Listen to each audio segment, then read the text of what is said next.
My name is Leslie Gordon, and for almost a year now, I have had the privilege of serving this institution as its executive director. I have to say that today really, really warms my heart because it is since I've been here, and I understand from everyone else who's been here, this is the first time we've actually had a super full house and had to turn people away. So thank you so much for taking your Sunday afternoon off.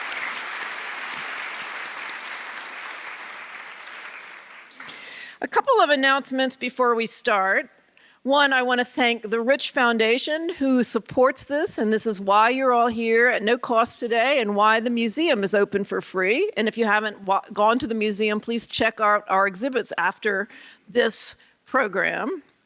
The second thing I want to mention is our surveys. Most of you are probably sitting on a piece of paper that looks like this. Surveys are super important to us. You don't necessarily have to put your name on, but what you get from this program, how you found out about the program, how you feel about the program, all of those things are very important to us and to our funders because they want to know, how do people know about you? How did you get so many people there? And we want their continued support as well as yours. So please fill out these surveys. We have lots of pencils that we'll give you on the way out. The other thing I want to point out is that on February 9th, we will have another Bearing Witness program, and it will feature Hank Lewin. So put that one on your calendar to return and visit us again. On January 26th, 75 years ago, Soviet troops liberated Auschwitz. 10 days before they arrived, 58,000 inmates of Auschwitz had been force-marched to a town in Poland, or toward a town in Poland, Głoszów, Poland, and many of them recall that that march was every bit as bad as being in the concentration camp of Auschwitz. What one of the liberators described when they arrived was he noted the silence. He noted the smell of ashes. He noted a boundless surrounding expanse. The Soviet troops, when they got there, discovered 370,000 men's suits, 837,000 articles of women's clothing, and 7.7 tons of human hair. This liberator said it was so quiet, they didn't think anyone was there, and then, quote, "We noticed behind the expanse of barbed wire, people." It was hard to watch. I remember their faces, especially their eyes, which betrayed their ordeal. You are here today to bear witness. Thank you for being with us. I want to introduce you now to the head of the Weinberg Center for Holocaust Education, Rabbi Joe Press. Before we turn to our speaker, I want to take a moment to make us aware of how significant that this day, this month is, where we acknowledge 75 years since Auschwitz-Birkenau was liberated by the Soviet army that you just heard about on January 27th, 1944. Auschwitz was the largest and most infamous of all the concentration and death camps. Of the almost 1.1 million Jews deported to Auschwitz, less than 100,000 survived to the end of the war. That's less than 10%. In addition to the Jews who were sent to Auschwitz and its subcamps, it included thousands of non-Jewish Poles, the Roma Sinti, so-called gypsies, the Soviet prisoners of war and so many other nationalities. The fact that anyone can speak of their time and experience in Auschwitz is a testimony to their resilience. And today we will hear from someone who can testify to what she witnessed there. We're about to hear from Helen Weingarten, who has been an amazing steward of her family's memory and legacy. She went through things that are unimaginable to the rest of the world. Her story begins in the small town of Boicecoia Mare, Romania. It was a small village, but Helen had a large family. She was the seventh of 9 children. Her town was on the northern edge of Romania, and as was common during this period, the borders were constantly shifting. And in 1941, the neighboring country, Hungary, took over that region of Romania. And a year later, they were forced to wear yellow stars. But it was in 1941 that the Jews were told to leave their homes, report to a school, and await moving into a ghetto in a nearby town. In May of 44, Helen and other family members were ordered to report to the train station. After 5 days of sitting in a cattle car, they arrived at Auschwitz. Those that survived the immediate selection were designated for slave labor. Today, we'll hear firsthand the story of the selection and that forced labor that Helen witnessed. That is part of the story that you will hear today. What I can tell you also is that Helen's passion to tell her story runs deep. It is a driving force in her life, but for her, it is critical that another generation has heard her story. In addition, what stands out about our speaker today is a resilience of the spirit. Despite the inhumanity she endured, she has gone on to be educated in America, to be a working woman, and of course, a beloved wife, mother, grandmother, and now great-grandmother. At her apartment building, her outgoing nature has made her into someone everyone knows by name. That Helen is able to smile and love and bring such warmth and caring to all who meet her is a testimony to her character. Today we will see and hear images of Helen's story, and then she and I will come to the center of the stage for some remarks. We'll also be joined by her daughter, Sue Levy, for some questions and answers, and then we'll open up the floor to some further questions and answers. And ladies and gentlemen, here is the story of my friend, Mrs. Helen Weingarten.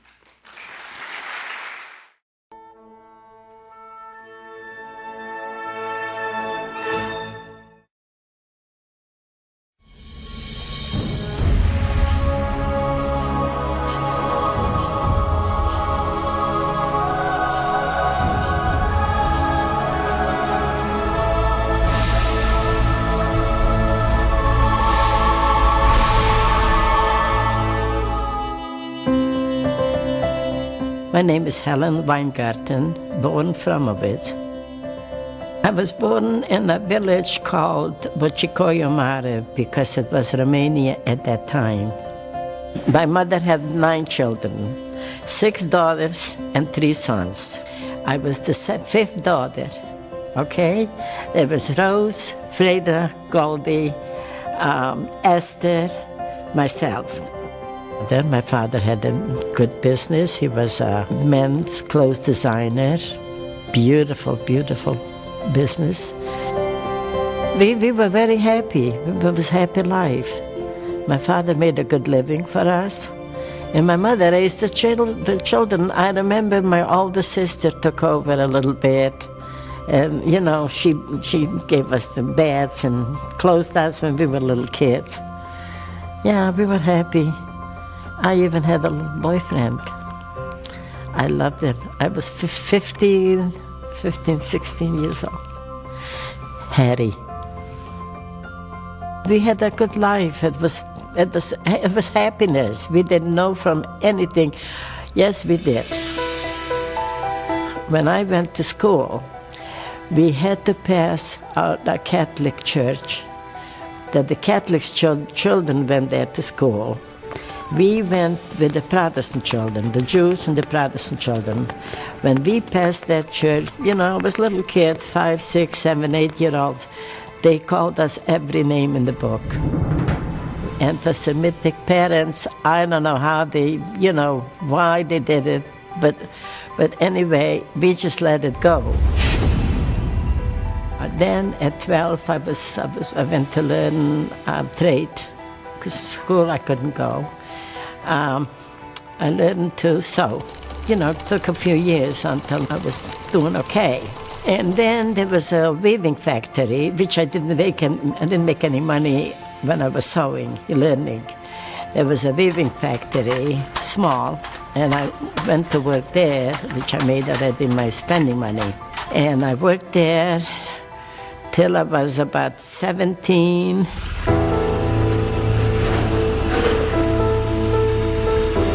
They changed from Romanian name, the Romanian name, Bocsicoiu Mare, to Oibocco, Hungarian. And when they came in, they said something about Hitler is coming to the Jews. The people made a big welcome. They knew that they're coming in. And while they walked in with the horses, Hitler is coming upon you. This is the first time I heard Hitler's name. At that time, my father was a men's clothes designer, and every Saturday it was closed. Okay, we were Orthodox people. He had to open the store every Saturday for the time while we were there. And then came an order. In 1942, one group was taken already away. We had a village with 1,000 Jews, one long street. An order came, they needed so many Jews for a transport. We never saw the people again. They took them away. We didn't know where, we didn't know nothing. And in 1944, this is when the order came for us, all the Jews to be cleaned out from that village. And they took us away from the houses, they locked the houses, and that was it, to a big schoolroom, and we were there 3 days with Mom and Dad and all the sisters. One sister had 4 children, and our brother was living with his wife and family in another village, away from us, about maybe an hour if you go by car. He had 2 little girls. And we were there 3 days. And we brought food, whatever we had left from home, and that's what we lived on. Then came our order to take us someplace. We didn't know where we were going. I never knew that there is a ghetto, something about a ghetto. I had no idea, nobody there. And they moved us in houses with people. People lived there, in Slatina. And we were there about 3 months. Doing things, yes, sometimes we had nothing to do. My job was really just sweeping the streets, making clean stuff. I had to do what they told me to. And after 3 months in the ghetto, an order came to take us to a train. And they put us in cattle cars. And there they put my brother and his family with us.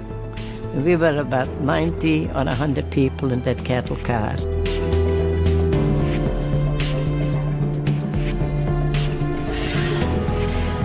There were no lights, there were nothing. We were sleeping on the floors. We had very little, we had a little piece of bread, very, very little food we had, practically just to keep us alive. And we lived, we made it. We traveled 5 days and 5 nights. There was one time the train stopped and other trains were on other tracks. I don't know how those people knew who we were. Those people went to work, but they had sandwich, they had food. They threw it in our place. And everybody got a little piece, left. But it was there. And that helped us keeping alive a little bit longer. Well, anyway, after 5 days and 5 nights, I heard a train whistle blowing. I didn't know what. I just heard the train whistle. And then the train stopped.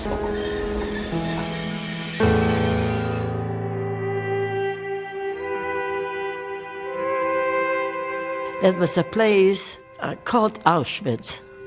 That's what we found out. And so what's in Auschwitz? I don't know. I looked out and I saw people walking, women, shaved their heads. One had a long dress, one had a short dress, one had a tight dress. I thought they were crazy people. Honest to God, I'm sorry. I just didn't know what happened, where we were, what happened. Then we were ordered out from the cars. And we had luggage, we had clothes, to change, but we didn't change in the wagon because it was in the suitcases. They told us to leave the suitcases. They're going to deliver to the hotels where we're going to stay. That's what they told us. We went out from the cattle cars, and they were assessed with machine guns already. Different outfits. We didn't know about how they were dressed or anything. And they told us, the young people, young girls, in one place. Young boys in another place. My mother, with my sister with the children, they all were in another place, and so was my father. I don't know what happened with my mother. I never said goodbye to her because they disappeared. They took them away right away, someplace, I didn't know where. Just the young people were left. And I saw my brother was with the young boys. I was with the young girls, young people, females, and the rest of them were taken away someplace. I had no idea where. A little later, like 4 o'clock in the afternoon, I don't remember the time exactly we got there, they took us to have our heads shaved. Well, we didn't know where we went, but there was a long table with SS and machine guns, and we didn't want our hair to be cut.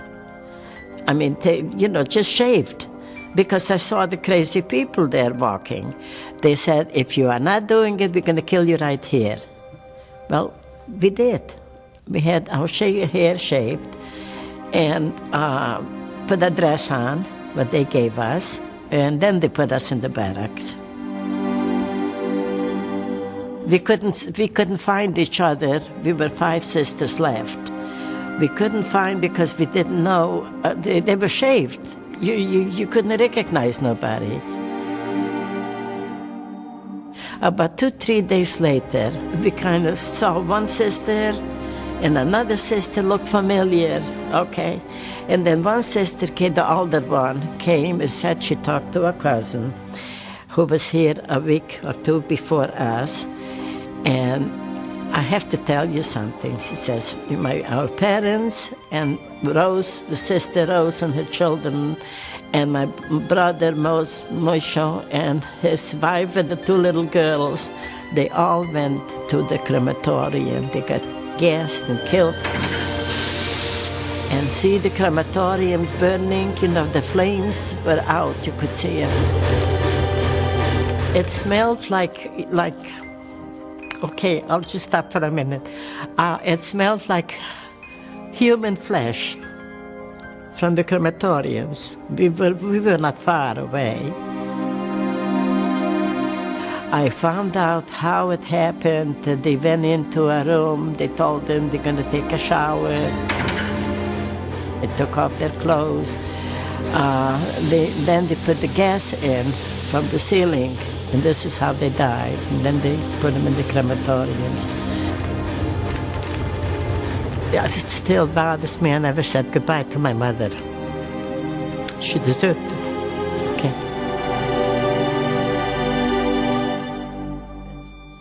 But then, you know what?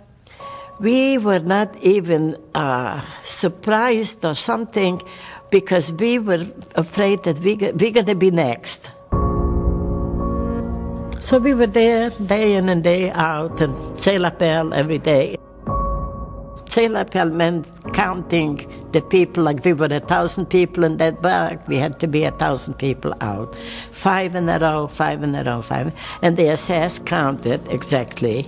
And if somebody was missing, fell asleep, and didn't come out in time, we could stay there a whole day, outside rain, it didn't bother nobody, just to stay there until this person, the girl, woke up and came out, and they found her. And we had a little piece of bread, about maybe 2 inches, and a slice of something, liverwurst or something, about a quarter of an inch thick. That was our supper.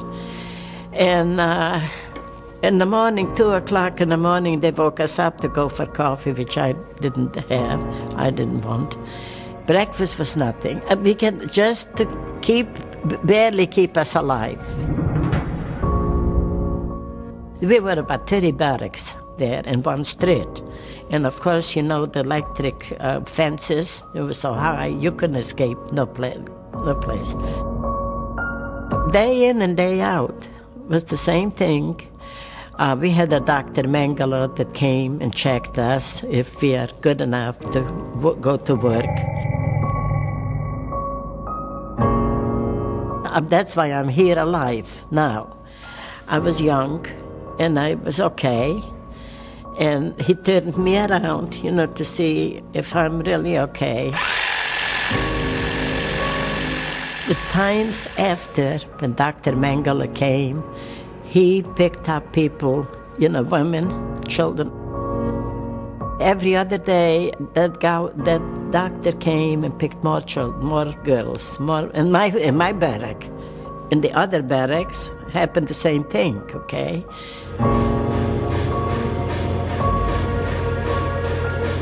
And we were 5 sisters at that time still, being Selapel, staying 5 in a row. And then one sister, the older one, got sick. They took her away, and they didn't take her right away to the crematorium. She was in a barrack called ambulance. And we found out where she was, and I went to see her every day. She came out from the barrack and talked to me a little bit, and she says, I don't know what's going to happen to me, and I told her everything's going to be okay, well, like I knew, okay? And then I was told that she was taken away 3 weeks after. That was it. Freedom. The youngest sister, who is still alive, very sick, Pearl, she had some spots on her chest, on her neck, and they needed a group for the crematoriums. And while they were all waiting to be taken, my sister was there. Well, I saw my sister, and we were 4 sisters left. I stole her away. I didn't know why I did it, where they were going. I figured they were going to the crematoriums because they never came back. And that sister I saved. The younger sister. One day, I went out in the backyard and I saw a truck going by with nude boys in the truck. It was an open truck. And I thought I saw my brother there. He was 15 years old. And I got sick. You know, I had a fever. I got sick because I lost a brother. I saw him for the last time. But we were still 4 sisters to help me back up, to be counted in. The rest of the time I was sitting on the floor. It took quite a few days until I got back to myself. And I was okay. But I lost my brother. It took about 5-6 months we were in Auschwitz, not knowing what's going to happen to us. There were no factories to work. There was no just manual work, street cleaning, rooms cleaning, barracks cleaning, you know, and all. That's what kept us going. We were just walking aimlessly because we didn't know what we're going to have next day, if we're going to be alive, because we weren't, really. And that was day in and day out. We were picked 500 girls. They didn't tell us nothing. We have to go someplace. We went out the electric fences, the street, and going to the right when we got out of that street. They took us to the right, and the right was the crematoriums. There came a car stopped about 5 minutes before we got to the destination, and with a piece of paper, and told us that this transport is not going there. We are going on the transport away from Auschwitz. 5 minutes before he saved our lives. We were going to the crematorium. And we weren't even afraid. It was over and done with. Then they took us, turned us around, and like I said, saved our lives, and then to the train station again, put us in the cattle cars. They gave us each one a little bread, maybe a pound, maybe a little over, and that kept us going in the train. Every day we cut a little piece just to keep us alive. We didn't know how far we're going to go. And also 5 days and 5 nights we traveled. Some people passed out, some people died, didn't make it. We were just strong enough. I'm still here, okay? The train stopped and we got out, shoved us out. We were in Nuremberg, Germany. They put us in a big barrack, all of us, the 500, and then they put us to work. I worked with my sister who is still alive. We made motors. I'm an engineer, mind you. I made motors for airplanes. My sister in one end, and I was on the other end, and they put in little wires as thin as hairs, different colors, all around. And they told us if we are not going to do the right thing, the planes are going to for some kind of a whistle, and we are going to be killed on the spot for sabotaging. Well, we did. They showed us how to do it. We did everything we could. In 3 months we stayed there. We had a little bit better. We had a baked potato for supper because we worked. It looked like we worked for a company, you know. And later on, I found out the name of the company.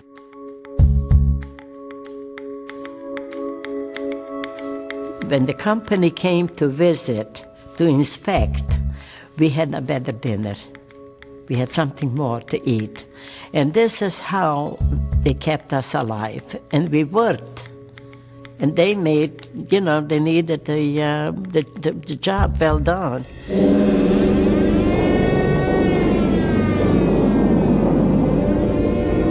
In the meantime, we were bombed from the Americans, from whoever bombed us, okay? We were in the bunkers, they had bunkers.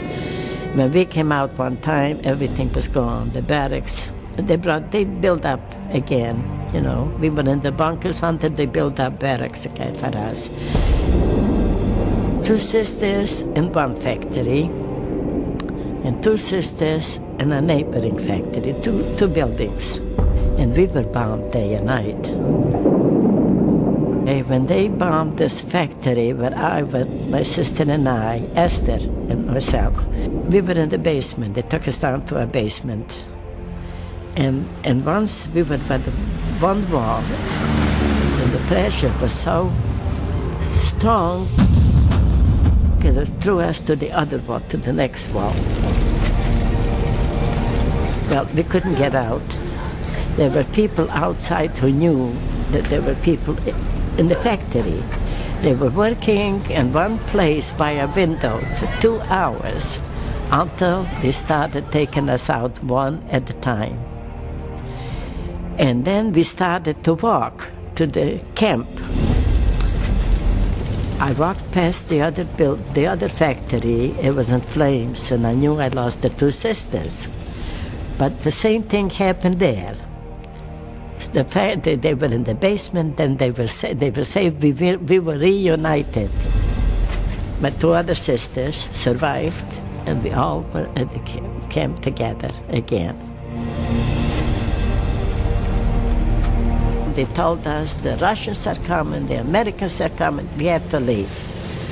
They took us away another 3 nights and 3 days to Meltoyer, a place, also a factory, because we were living in the factories at that time.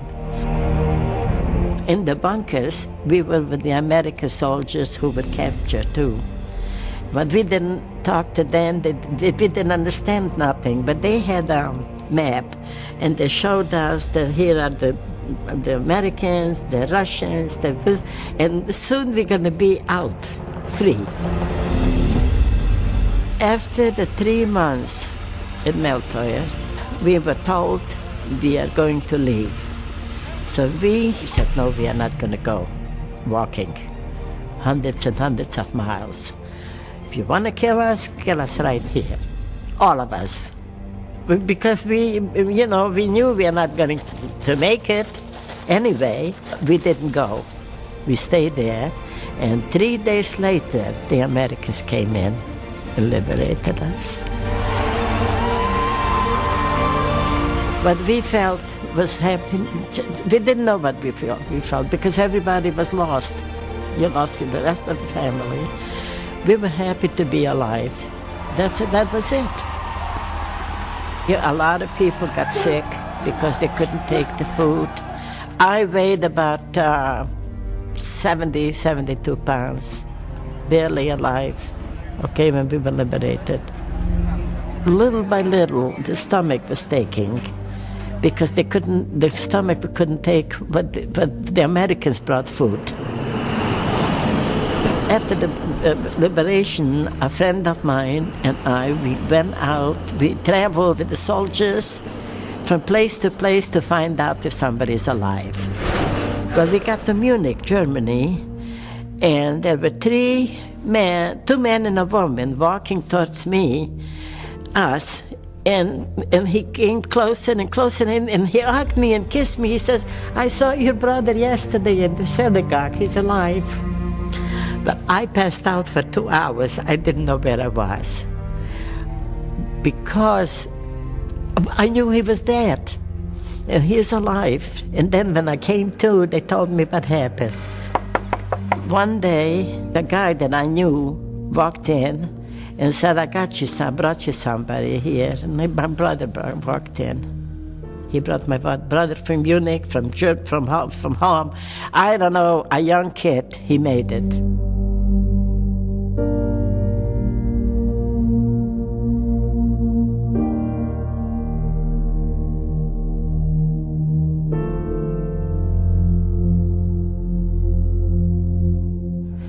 The people helped. They tried to help in Germany. And then we had a little synagogue with a lot of people, Jewish people who came back from Poland. They went to look for people like I did. Met a man and I got married, and then I had a little baby boy. We were there until the quotas. Truman was president at that time, and he signed a declaration for 200,000 displaced people, and we were in it. This is how we came to the United States. The best thing is to come to the United States. I can't tell you the happiness that we felt coming in this country, a free country, not being afraid for the Nazis. Just live life.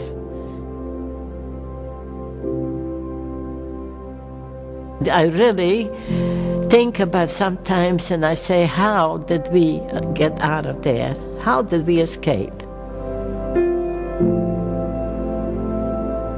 I see Auschwitz in front of my eyes every day. Nightmares. We had all the nightmares. I used to have a nightmare that they grabbed a child away from me. But you can't go on hating. You can't. What I feel in my heart is there. and I can't let it out to nobody. Could you see the crematoriums from where you were? Oh, I was outside, and the flames looked like human beings coming out. The speaking helps me to the children, to the schools. I love it when they ask me questions, and they are so quiet when I talk to them. I can hear a pin drop. One of them asked me a question, how come that you survive? God had a purpose in my life. He made me live to speak to them, to teach them, and to have my own family, to get married, have 2 children, have 3 grandchildren, and 1 great-grandchild. This is why. God had a purpose in my life.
Good. Now it's a pleasure to invite Helen's daughter, Sue Levy, onto the stage, and we're going to have a little conversation for a few moments, and then I'll talk about opening up the floor to some questions. So, Helen, the movie does a nice job of talking about your life during the war years, during the Holocaust. But can you tell us a little more about what was life like for you growing up in Wojciech Mare? What did you do as a child? What was life like before the war came? Well, we went to school, and I only made four grades. That's all I could do. Okay. As a Jew. And in your time off, what would you do? Would you, we have a lot of young people out here, so I don't think they knew. What would a person who was 10 or 12, what would you do for fun? It wasn't much to do. It's all right. We did what we could, that's all. Okay. And so you only went through 4 years of school. Yeah. What about some of your siblings? Was there any difference? Did all of them only do that? Did the boys get to go a little further in school? Well, maybe they went to the Army, to the Navy. I don't know. They found what to do. So there are other opportunities for the older ones. And your oldest brother, as I recall, he had an opportunity. He wasn't still in Europe when the war came, when the Holocaust came. Where had he gone before the war came? The brother? A brother, he went to the United States. Okay, we're going to circle back to that. But so Okay. one of the 9 children was able to get out before the war ever came. Fantastic. I'm going to leave some questions for what happened during the Holocaust for the audience if they want to ask something. I want to actually skip forward to after the war. After the war, you, as the film says, you and one of your sisters are in one of the bombed out factories, and then you're all coming together. Yes. But you eventually make it to Germany, and you're waiting, and you're being reunited. We recently came across something. I want to sort of help a document that I know I actually showed you, so it's not a surprise to you, but that we hadn't seen before. And let me see if this will work. We'll do this. This document that's behind us, you don't have to turn around. It's the one I showed you on Tuesday. that from Rehau, or Rehau, as you Yeah. like to say it, from Rehau in Germany, you ended up there. But what I think is so miraculous about this is that this was from July of 1946. Okay. Right, in 1946. And on this document, it shows a few things. It shows a lot of names of the people who ended up there. And especially because you have a niece here this afternoon. Yes, I do. You do. And so there's a couple names on this. So allow me, I'm going to read the names in the Yiddish, but you're going to help me to understand who they are. So we see at the top, Helen Fromowitz, born 1924. This one's easy. That is? Yes. Yes, you, all right. Esther Fromowitz. Who's that one, born in 1922? A sister. Your sister. Aranka, the name changed a little bit. Yeah, Goldie. Goldie. Itzid, That's my brother. your brother, 1928. And it says Pepe on this list. They got it a little off, but Pearl. Pearl, your sister. What I think is so amazing, a little further down, I'm not sure if everyone's going to be able to see it, but it says, I don't think you all can see it, but a little further down it says Weingarten, Isaac, born 1911. My husband. Your husband.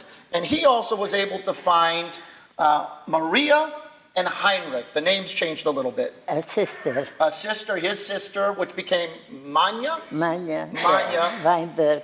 And Heinrich became His brother. his brother. Henry, I think, is what he was called later, though he went to Israel, as I Yeah. recall. So of all of these family members that ended up in Rehau, Yeah. all right, let's talk a little. The war ends, you're in Rehau, so Jack is there. Yeah. How did you two meet? We just met. You just...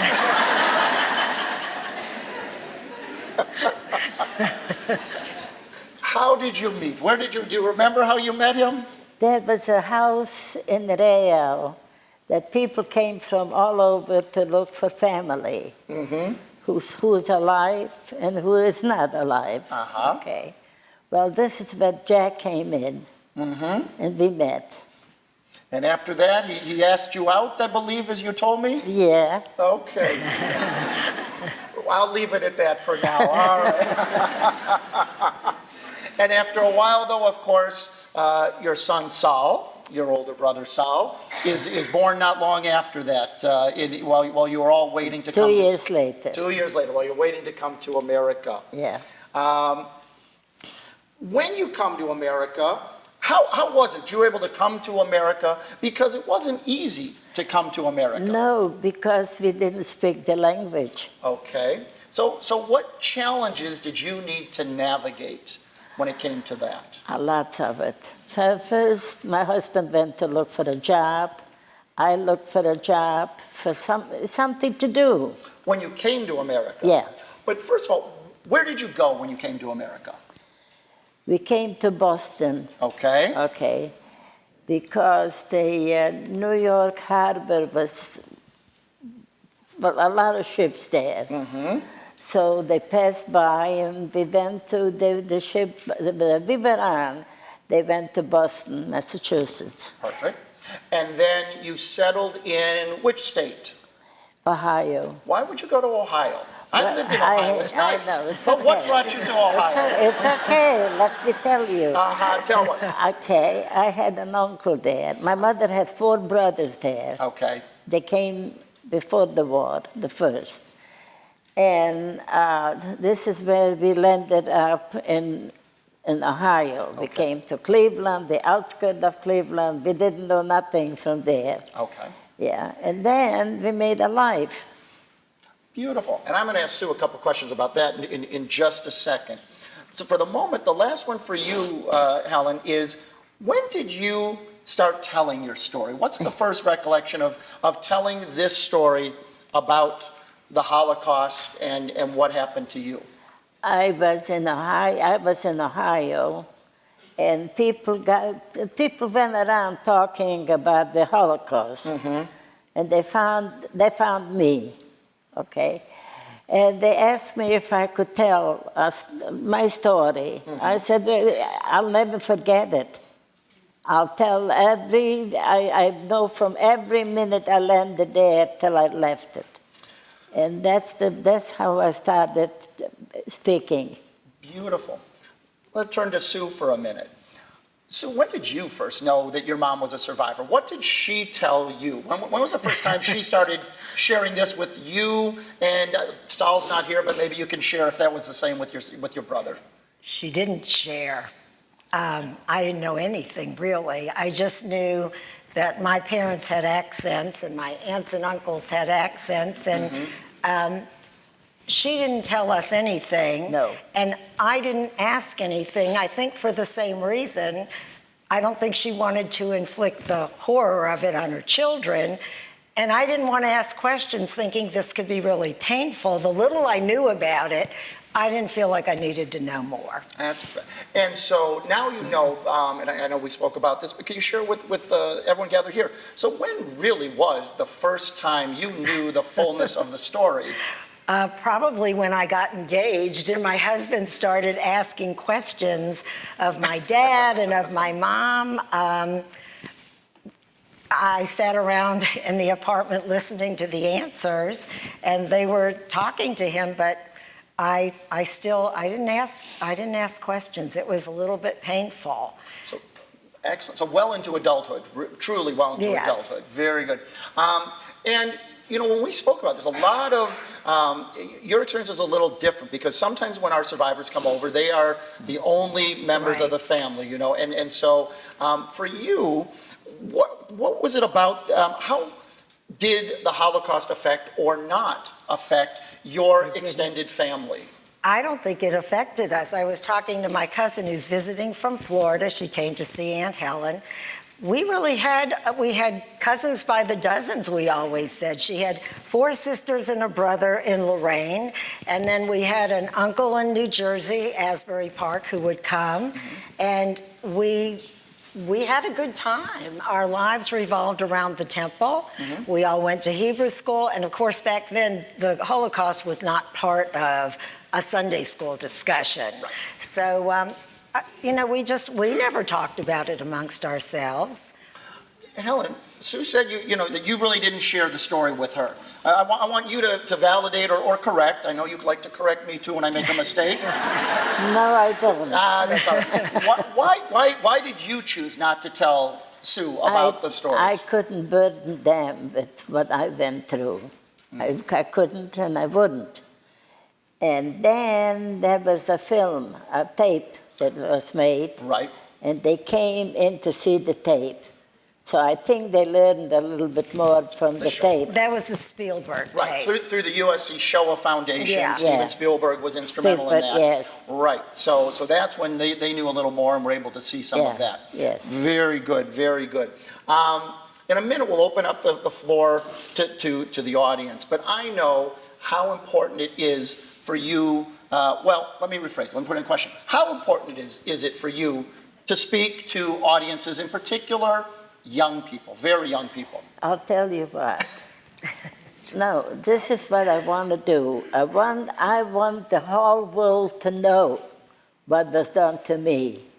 My mother was killed, my father was killed, my sisters were killed, my brother were killed, their children were killed. I lost my whole family there. And I want everybody to know what they did to me. Wonderful. You've changed a little bit lately, but what are some of the piece of advice you give the young people when they come? Some of the things that you tell them after the end, we show them your film, you'll talk to them. What's a couple piece of advice that you like to give some of the young people? Well, I like them to know what important it is to be here. First of all, no problem in the United States. Okay. And then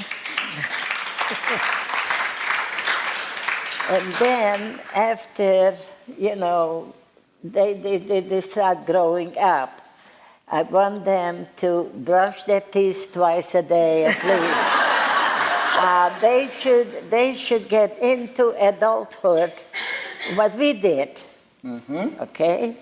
And so that would make me happy. You do. It is what she always says to them, my friends. If we could bring up the lights a little bit. What we're going to do is open up the floor now, and you can ask questions of Sue or of Helen. What I'm going to ask is that for questions, you raise your hand, and we'll bring a microphone around to you. I'm going to ask for one favor, though, that the questions Helen has asked, that the questions relate to her experience, and that no one asks questions that might draw on some modern or contemporary issues. Those are not questions that we're going to be answering today. So, if you'll raise your hand and stand up, and we'll repeat those questions. Okay. Yes, just one question. With everything that you've gone through and what's going on now in the world with $1.3 trillion spent on wars where strangers kill strangers, I just want to ask her one question. Let Joe answer. Do you think there's any possibility we can unite humanitarians from all races, religions, and countries? Thank you. I'm sorry. Again, Helen has asked very specifically that we don't address questions that are contemporary, and so thank you. We're going to ask the next question. Do we have another hand up? Right there. Yeah. Good afternoon. I want to tell you, I know your brother Al Fromowitz. I sat here and I saw the name and I go, Fromowitz. I know he was a family friend of my parents. He had a kosher butcher in Asbury Park, New Jersey. He brought kosher meat to for our family. Very nice family. I know Al, his wife was Betty, and he had two sons, Bernie and Arnold. So I want to talk to you because he was a family friend of my parents. Right, yes, but she I'm knows. from New Jersey. Yes. So That's Thank amazing. you very much. Thank you very much. That's a very She knew Uncle Al. a very good question. Thank you, Helen, for enduring what you did, surviving and talking about it. Now, I would like a personal question from Sue, if I may. How did you feel when you found out what happened to your mother and your father? You don't have to answer if you don't want to. I'm trying not to cry on that one. You know, it's the older I get, the more I recognize how lucky I am to live the life I lived and how sad it is. Because as I said, growing up, you know, we had fun, my cousins and I, but we knew things were going on, but it's a very painful thing now. Nobody should have to endure that. And it's my mother, so that's what makes it so tough.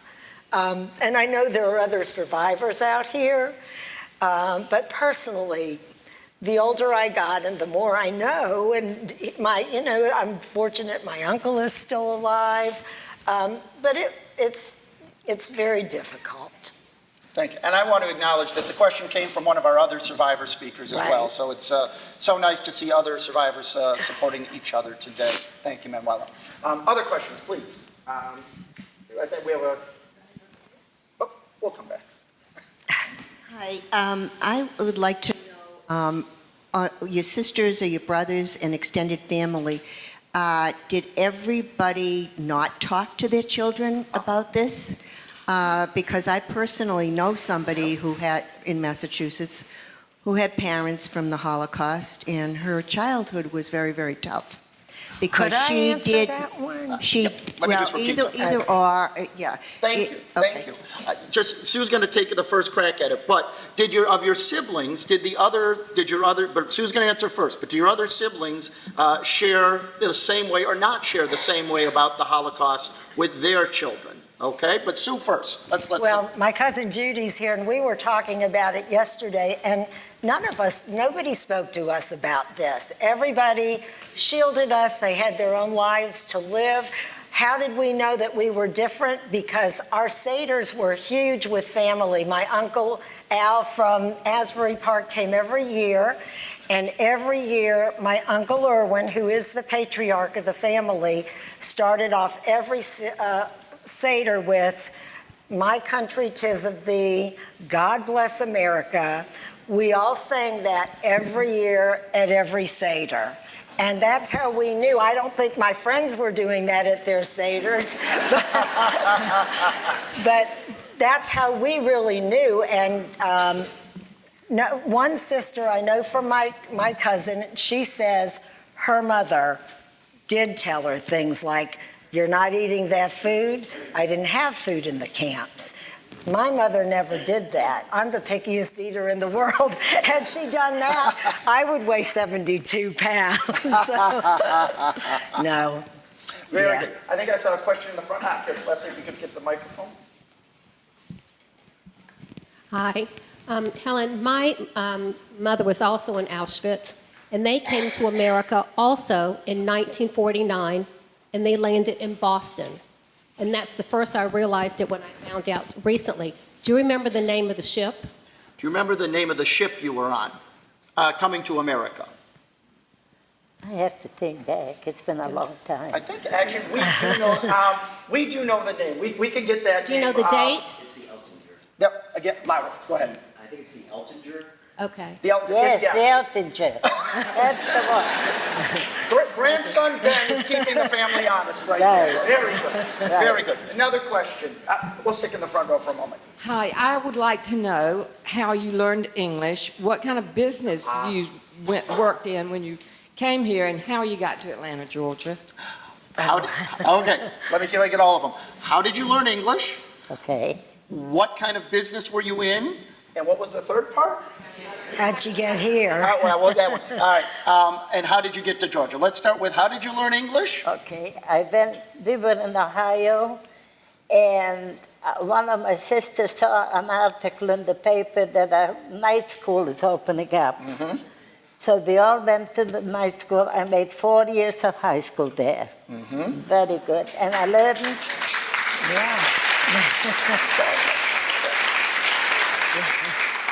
And I learned to speak a little bit of English. Uh-huh. And then television came on. And the children came from playing outside of yes and no and yes and no. And so I learned to speak English. And your business, we've talked about that. I didn't ask you about that. What was your business in Ohio? Alteration business. Mm-hmm. Clothes for ladies and clothes for gentlemen. Very good. Yeah. And how did you end up in Ohio? Excuse me. How are you in Georgia now? After you lived in Ohio, how are you here now? Well, I lived in Ohio, and then I moved to Florida. In Florida, I was 30 years, twice I was in Florida. And I opened a business, alteration business. But not in Florida. But no, in Florida. Why were you, after Florida, how did you end up here? Oh, I was in Florida, and then I started to pass out. Something happened to me. It just didn't work right. And my daughter said, "Mom, you have to come to Atlanta. We got family here, and this is where you're going to be." Excellent. 2 days later, I was here. And who is a regular visitor with you? Because you're here, and I know Sue and her husband are great visitors. But who's a regular visitor on a weekly basis to visit you? Which Ben? Ben. Who's your? He's my grandson. I know, but you also call him your? My lover. Your lawyer. She missed. You're a lawyer. She misspoke. You're a lawyer. There you go. All right. Another question. Over there. Okay. I was just curious if you or any of your family ever went back to the village you were born in. Did anyone from the family ever go back to the village, to Ojbojko? My brother, my youngest brother. Yep. Okay. And what did he find? He found the house was gone. Mm-hmm. Everything was gone. Okay. And that place was liberated by the Russians. And everything was destroyed. Okay. Yeah. But I was liberated by the Americans, and I had everything I wanted. It was just great. It was just great. Beautiful. Were you given a tattoo at Auschwitz? At Auschwitz, did you have a tattoo? I had it on the dress, but not here. Right. when Helen arrived, because of the rush, especially of the Hungarians at that time, just to put some context to that, is that some people think all concentration camps tattooed. It was really Auschwitz that did the numbers that most of you are familiar with, and not everyone, especially in those final years with the rush of people coming and going. So, as Helen says, she did not. Her particular period of time of arrivals were not being tattooed because of how fast they were coming in. Right. You're pointing. I see. Please. My question is more a general question. First of all, my mother got here before the war, and I did have the opportunity to go back last year to her little small town in, she called it Meritz, it's now called Merkinė, Lithuania, where there's a mass grave and nothing. It was destroyed. But I have a question more to the Bremen or to you and everything. Has Helen traveled elsewhere? Is this just Atlanta people? Because I know Manuela. Okay, do they have it with just local people in Chicago and Skokie and wherever, or do they go to different cities so Sure, that... I can answer briefly, then we'll turn back to Helen. Is that our survivor speakers do travel around a little bit, but really quite locally. With due credit to all the wonderful care that Sue does, we are not going to be sending some individuals. I haven't given her age, but Helen is not traveling near and far. We at the Bremen seek to shine a light on the survivor stories that are here in our community. That's the short version, though they do speak in and around the greater Atlanta community in some opportunities. Please. Hello, thank you for coming here today. I understand. One second, we have a microphone, someone's standing up. I just want to briefly know, who married you? Was there a rabbi around, or who married you? Who officiated at your wedding for you and Jack when you are, who was the officiant? Did you find a rabbi? Yes, we had a rabbi from Cleveland, I think. No, you were back you were in Germany. In Germany, who officiated for your wedding, for you and Jack? Oh, I don't remember where he came from, but we had a rabbi. You had a rabbi. You had a rabbi. Very good, very good. Yes. Did I understand correctly that you ended up in a displaced persons camp near Munich? Was the first displaced persons camp that you ended up at, was that in Munich at first? Was that where you ended up first after you were liberated? No. It was Reha was after. It was in Reha. Right. Munich was part of where she was being relocated as they were fleeing well, she was still in German custody, a German prisoner, as the Americans and the Germans as the Russians were advancing. So her first free displaced persons camp was in Reha. Yeah, because I was wondering, you were part of a group that allowed to come to America. Apparently there were other Jewish people of the same group that were not allowed. Do you have any idea why you and your husband were allowed? Yeah. Thank you.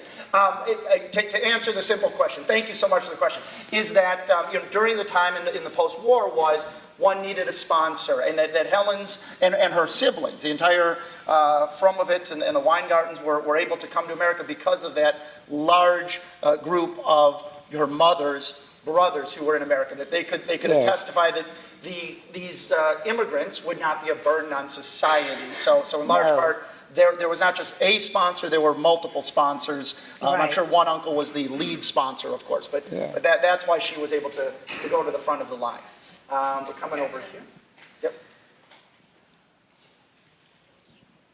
I apologize if this is bringing up anything painful, but you mentioned that your number was on the dress and things like that. Just out of curiosity, did you feel like you wanted to, I don't know, keep whatever little possessions you had left and bring them with you and save them, or was it too painful? You just wanted to just get rid of it and be done, leave it all behind you? Just wondering if you'd saved any of your... I understand. So you mentioned, for example, that when you were a prisoner, you had a number on your dress, for example. Did you have any desire to retain any of those things? For example, your prisoner uniform from that time? No. Okay. That was something that was part of that painful past for you? Yeah. Does that answer the question that you're addressing? Thank you very much. Thank you. Yes. I'm trying to find it. You have? Okay. There we go.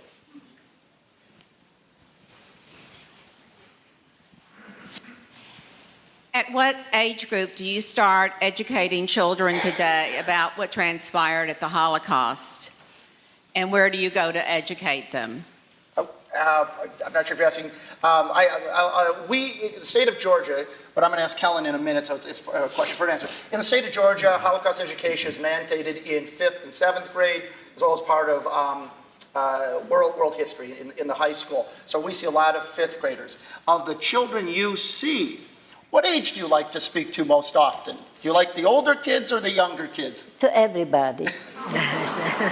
She has no particular preference. Anyone. Right. But you are most patient, I must say, with our younger ones. The 5th graders who come in, she is everybody's grandmother when she talks to them. So, but of course, please, another question. First of all, thank you so much for being here. You are truly a wonder. I'm just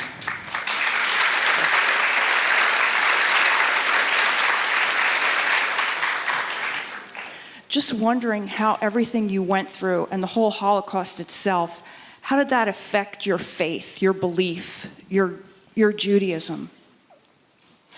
What you witnessed, how did it affect your faith and your Judaism? Do you consider yourself a practicing Jew? Were you a practicing Jew? I was a practicing Jew and I continue to be a Jew. Okay. You can't just turn it over and throw it out. Okay. You can't do that. Yeah. Very good. And did that get passed on to the next generation? Yes. I would like to think so. Yes. Growing up, it was interesting. Like, we all went to Hebrew school, we went to Sunday school. My mother was the driving force behind that.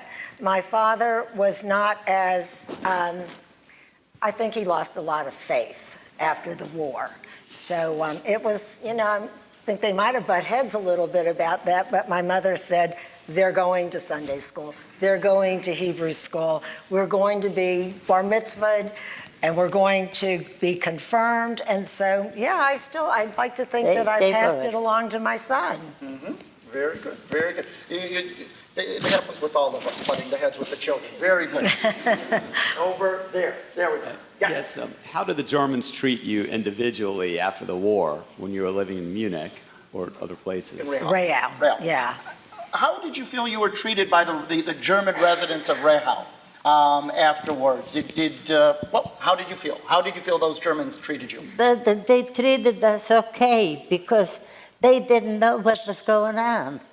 Okay. Lots of them didn't know. They said they didn't know what had been going on. Right. Okay, that's what they said to you, whether that was true or not. And you felt they treated you decently? Yeah. Okay, all right. Very good. Thank you.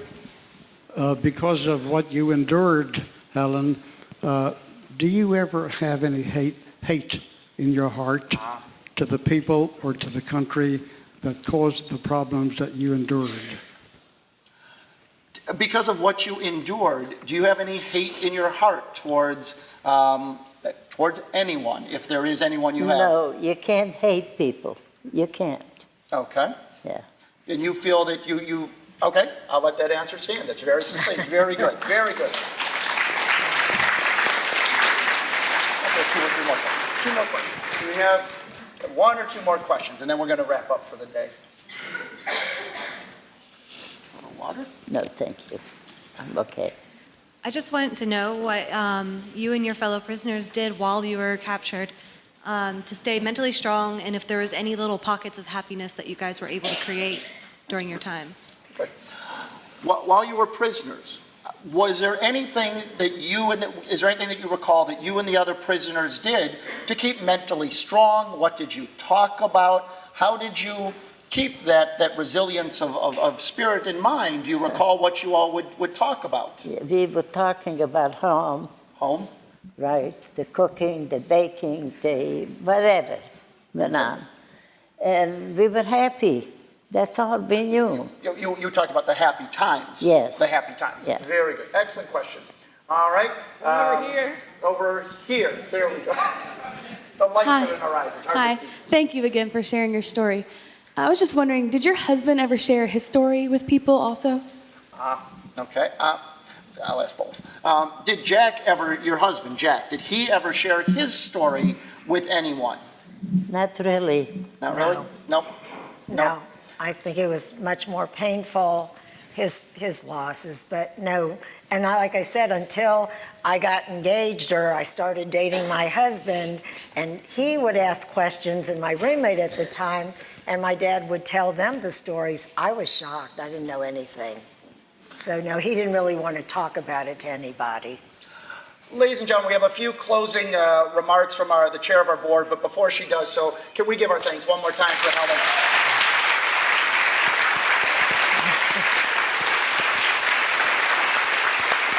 Thank you.